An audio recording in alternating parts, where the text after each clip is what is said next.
Next, we have New Orleans going on the road into Green Bay. Wayne, what do you think? Yeah. Man, this is definitely gonna be a tough one too, I think. But I got, I think I'm gonna go with the. Well, I mean, I know we've been talking shit to the Packers over there a little bit. No Aaron Jones, possibly it's out. And Christian Watson, he's been hobbled a little too. He didn't play the last game too, and I don't know. I've been kind of waiting for him to join. It's definitely one of those ifs type of games. If they are able to get Aaron Jones, if they are able to get Christian Watson, or some combination of them, it looks like it's not going to be sure if I think it's going to be in Green Bay, so Bakhtari's going to play.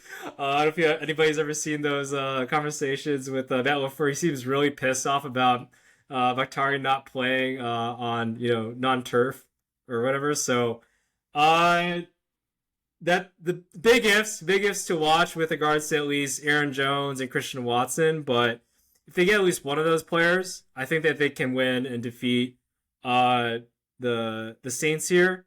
If they lose both, if both of them are not able to go, I just saw that AJ Dillon. He just wasn't able to, against a pretty good talented team over there. I don't think he can carry the offensive rushing power there. I think Aaron Jones is a necessity for the rushing game, and then also Jordan Love kind of being that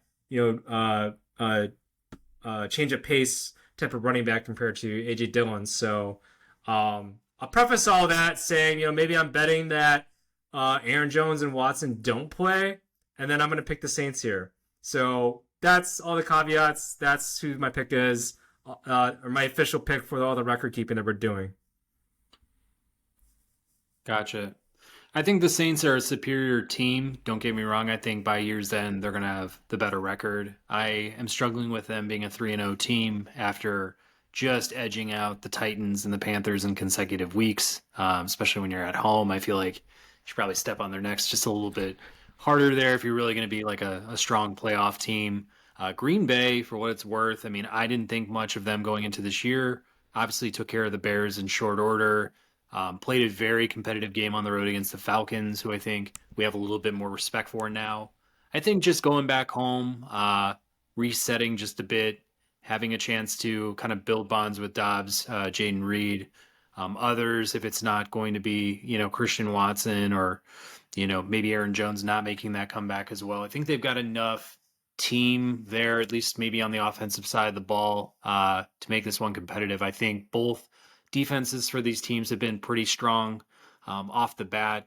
I think that's kind of a wash, but even Derek Carr hasn't really established dominance yet. Hasn't really like gotten up to very high levels of passing yards, touchdowns, things like that. And I'm kind of not understanding the backfield mix for New Orleans. It seems very scattered. I mean, we've got weeks of Jamal Williams now, Tony Jones and, you know, uh, obviously Taysom Hill kind of leading up the backfield. It's like, it's just kind of confusing. Like, what are you trying to establish identity wise for your offense? And, we know what Chris Olave is. Like, he's a stud. But yeah, I guess for me, it's just like another week of weirdness, another game that'll probably just end up with a lot of us scratching our heads about who these teams really are. But I just have tough time after seeing how the Saints have kind of come out, calling them a 3-0 team on the road in Green Bay. I think that's gonna be maybe too tough for them this early on. Yeah. I mean, hey, fair, that's fair. And, Green Bay is not the easiest place, definitely not New Orleans. So, uh, yeah. And Derek Carr, though, I feel like, he's got a little dog in him. He's got a little dog in him, I feel like. So maybe I'm just trying to be bullish there. And it'll be interesting, I think, in the passing game on the defensive side of the ball for the Packers if they are able to, create some turnovers. I think against Derek Carr, I think that can definitely be a thing. I think that could be one thing to look out for is any interception creations like with those talented secondary that the Packers do have there and getting some pass rush. But for me, yeah, I'm gonna go a little bit crazy, pick the Saints, see if they can go to that 3-0, take that division, take that lead and everything there. Think by little dog, you were saying he's got a chihuahua inside of him. And I fully agree. Yeah, yeah, yeah, yeah.